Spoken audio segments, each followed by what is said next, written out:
Yes. Very good points there. What do you think that?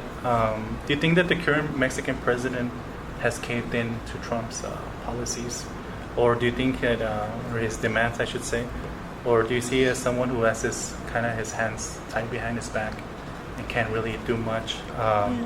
And do you see any good things coming out of this current President AMLO? I know he's more like a center-left candidate. What do you see for the workers of Mexico?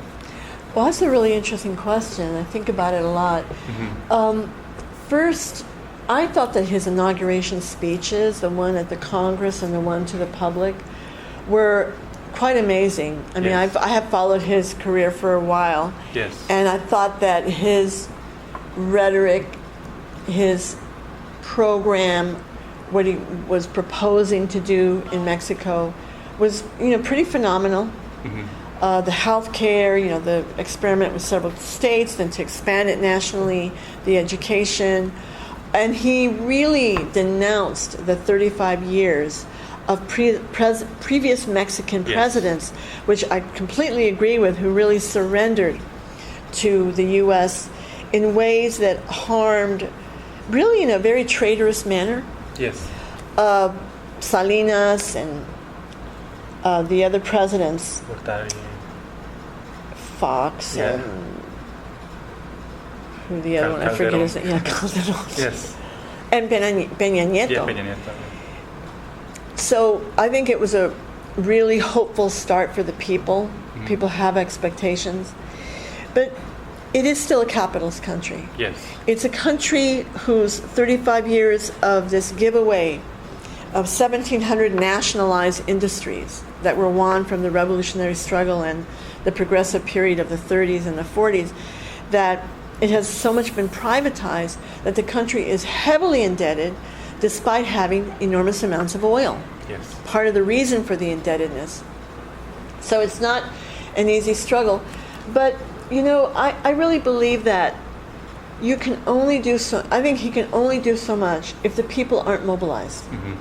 Change only comes when the people fight and demand their rights. The struggle of the 1930s of the United States, after years of depression, the general strikes, the thousands of wildcat strikes that took place where the government of the U.S. was forced to sign the Wagner Act of 1935, allowing workers to form a union. This great wave of struggle that got us Social Security, unemployment insurance, welfare, that is guaranteed rights, what was called entitlements, that helped tens of millions, even to this day. Much of it we're losing, but it came because the people fought for it. Same in Mexico, the nationalization of the oil of 1938, the Social Security, all these things that were gained in Mexico was because the workers organized. And then Lázaro Cárdenas signed into law. Same with Roosevelt. Well, we've seen other things too. The Vietnam War, the struggle there, women's rights, LGBTQ rights, the end of segregation in the South. So many battles of the black community. And that's the U.S., but the same with Mexico or any other country. Right now, there's not that level of struggle in Mexico. And so the masses of Mexico have not risen up yet. Part of it is the media, the power of the capitalists, the degradation of the economy, the fact that millions have left Mexico, the fact that if you're fighting in Mexico, you're repressed.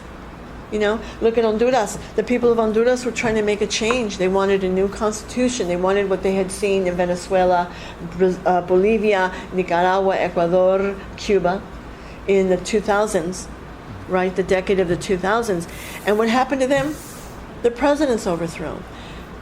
And repression and privatization. They tried to change at home.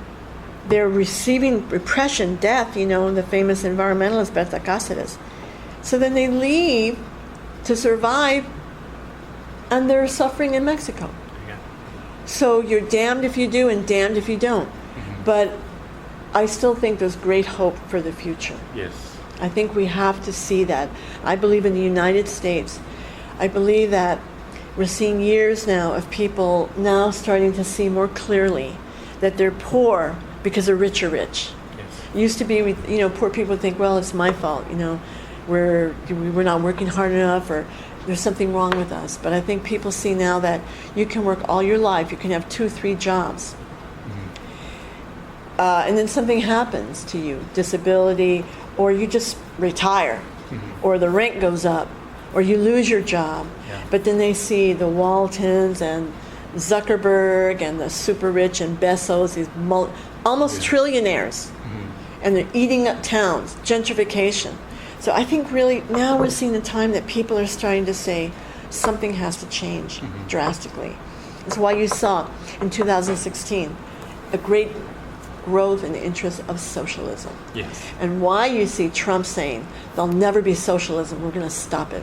And we're going to end socialism in Venezuela and Cuba. And Nicaragua, he said too. Because the capitalists are fearing that people are waking up. Exactly.